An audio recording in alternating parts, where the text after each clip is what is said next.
Alrighty, up next is Allison, and she's going to be talking about sex, love, and relationships among women living with HIV.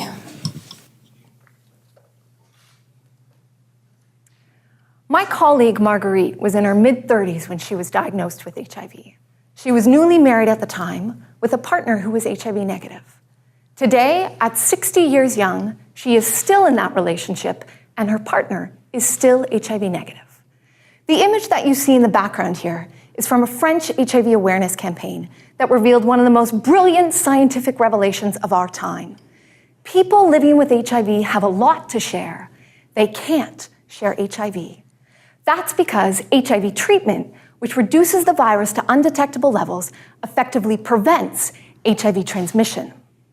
While the primary aim of this medical strategy is to reduce sexual risk, I also believe it can help people regain their sexual lives.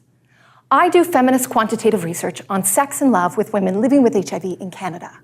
That is, I use surveys in order to advance women's equality and rights in the intimate domain, including not just freedom from harm, but also the right to a satisfying sexual life. In my thesis, I set out to discover two things. First, what does sexuality look like for women living with HIV? And second, how does society shape and influence its expression? To do this, my team and I hired and trained 40 women living with HIV across Canada to conduct surveys with more than 1,400 of their peers. Our most striking finding was how diverse women's sexuality was. Some were satisfied without sex, others enjoyed an active sex life. In fact, 1/4 of all women in our study were in long-term happy and loving sexually active relationships defined by high intimacy and equal power, most commonly with HIV-negative partners. These relationship dynamics not only resulted in the most satisfying and pleasurable sexual experiences, but also better physical and psychological well-being.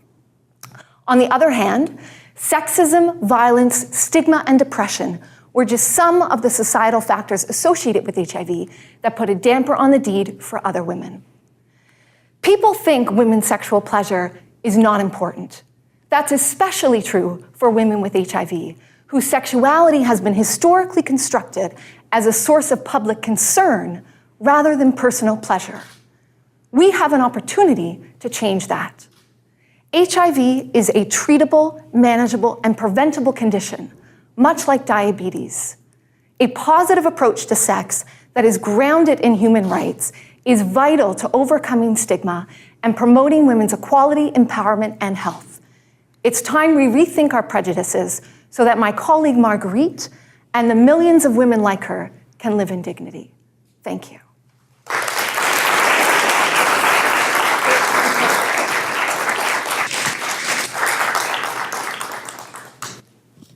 Alrighty, does anyone question right there? If you're doing surveys where people are self-reporting their behavior, is there not a tendency when you're dealing with very emotional issues or issues that have stigma attached that people will not necessarily report factual data? That's a great question. So what this gentleman is speaking to is social desirability bias. The idea that people might over-report perhaps behaviors that are more socially acceptable, particularly behaviors like sex and HIV that are not just stigmatized but criminalized in our society. I believe that in hiring women living with HIV as peer research associates on our study to facilitate these interviews with their peers would help to reduce that bias.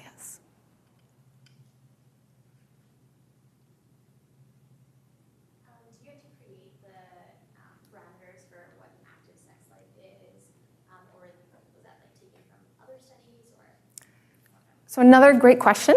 So our survey included 8 sections on multiple dimensions of health, including sexual health. And the questions that we designed in our survey were driven by women's priorities. And so we asked a number of questions about not just whether or not women were having sex, but whether that sex was pleasurable, satisfying, who it was with, and the dynamics of that relationship.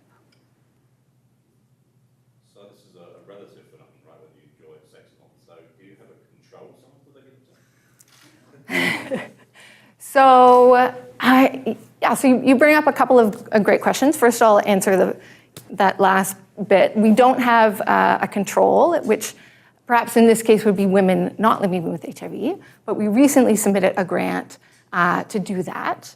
But the other, I think, point that you highlight is how sexuality is subjective, right? What's enjoyable for one might not be enjoyable for another.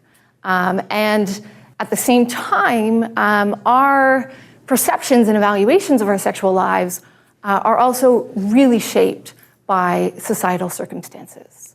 So what I think, the satisfaction that I have over my sex life might really depend on the stigma that I'm experiencing in my life. Maybe I'll be more satisfied without sex because having it leads to painful, stigmatizing experiences. It's complicated. Mm-hmm.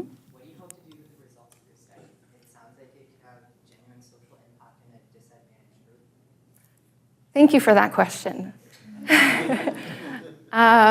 We think so too. So my team and I, which includes women living with HIV, as well as researchers, have come together to build an online resource called lifeandlovewithhiv.ca. You can go there, sign up to be notified when our site launches. But the aim behind this website is to create a safe space where women living with HIV and couples can share their stories about sex and intimacy and love in a positive and affirming safe space. And it's backed by feminist research. So we hope to not only provide a space where women and couples feel less alone, but also to try and use our science to affect change and reduce stigma in society. Alrighty, thank you so much.